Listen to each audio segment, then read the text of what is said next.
This is the new normal. New York State, back in the epicenter of extreme weather, just days after savage July 4th storms. The governor there mobilizing resources and declaring a state of emergency in Orange County, where one woman died after being swept away by fast-moving floodwaters. In West Point, New York, many roads have turned into rivers, with rainfall levels there being called once in a millennium. Forecasters predict up to 2 inches per hour could fall in some areas through Monday. This is devastating. This used to be a stream, and now it's a roaring river. Many residents in New Hampshire and Vermont can only watch helplessly as rushing water ravages property. It's not just the initial damage, it's the wave, the second wave, and the third wave. And we're trying to anticipate that. I just watched my car just swim away. In Reading, Pennsylvania, a daily rainfall record set in 1952 was shattered by 1.5 inches, and millions of people remain under severe weather alerts in the region through Tuesday morning. New York's governor blames a broader issue for the floods and says all levels of government must work together to address it. How we can stand up and using every bit of our power, mobilizing to fight the ravages of climate change, because again, these are unprecedented weather events that keep hitting us over and over and over again. I'm Laura Aguirre reporting. Man, That's you really bad. feel for those people in the Northeast. Some of that video we saw was just devastating. Yeah, I mean, you get 5, 6, 7 inches of rain in just a few hours. I mean, there's the result. I mean, it's terrible. Yeah. It really is, you know. Then there's other parts of the country that are dealing with the heat, which, you know, summertime of the United States, the Northern Hemisphere, that happens.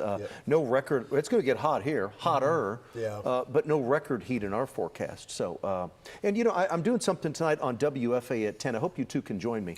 I'm looking at, you know, because I have a lot of people. Check your schedule, Cynthia. I have a lot of people that the last handful of days, last week as well, they were like, you know, this is so much hotter this year, this summer than last summer. Oh, I don't feel No that way. The answer is, and I looked up all the numbers, way. it's not even close. But it's interesting, the psychology.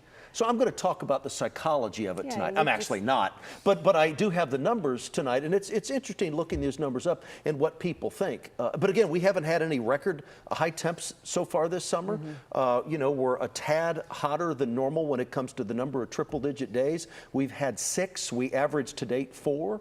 So, but I'll have a full analysis tonight on WFA at 10, and I'm going to compare it to the normals, and I'm comparing it to last year as well. Appointment television, Oh y'all. my goodness! Let me show you this. Here we go. Check this out. Heat index 105 to 110 now through Wednesday. This will probably be extended through the end of the week because high temps now through the beginning Wednesday through Sunday are all right around 100, maybe 101, 102. But again, not a record. The records during that time frame, the coolest record high is 107. The hottest record high is 110. So we won't have any records, but we're going to have some dangerous heat with these high heat index values. High today, 2 hotter than normal. The normal's 95. We hit 97. The record's 107, set back in 1917. So we were 10 away from the record today. The morning low, not too bad. The normal low is 75. We bottomed out at 78. Outside right now, it's 96. It feels like 113. That's why we have the heat advisory in effect. East-southeast winds at 11 miles an hour. Pollen today, grass and fungus are both there, and they today are both low, just as they were last week. Mostly sunny skies out there at this point. Well, let me take a look quickly here. Look down around Granbury here. A little thunderstorm between Granbury and Meridian, so a little bit of rain as we head through the evening hours, but the real activity happens as we move through the overnight. By 7 o'clock, West Texas, the Panhandle has a complex of storms develop. It'll move in our direction, so a little bit of spotty rain this evening. Most of us are dry. Midnight tonight, there's the activity. 3 o'clock in the morning, here it is. It's into the Dallas-Fort Worth area. 2, 3, 4 o'clock in the morning. We'll keep some rain around even at 5 a.m. 6 and 7 a.m., we still have some rain. So overnight, the farther to the northwest you go, the higher your rain coverage. The farther southeast you head, away from Dallas, the lower your rain coverage because that complex will fizzle out. But overnight, it's a level 1. What does that mean? Could we see some pea-sized hail? It's possible, I think, and that's in the majority of North Texas.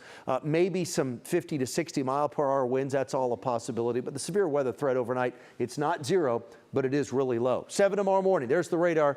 Look at that. Scattered rain around in the morning. There's noon. Then we start to dry out as we head through the afternoon. Not completely dry. There's 3 p.m. And then a little bit of rain maybe at 7 p.m. in East Texas throughout the evening tomorrow to the east of the Dallas-Fort Worth area. The rain coverage is mainly in the morning, but I'm not going to rule out some rain in East Texas as we head through the afternoon. Otherwise, it's definitely going to be hot. Hot tomorrow, 96, a heat index of 105, and then triple digits right through Sunday.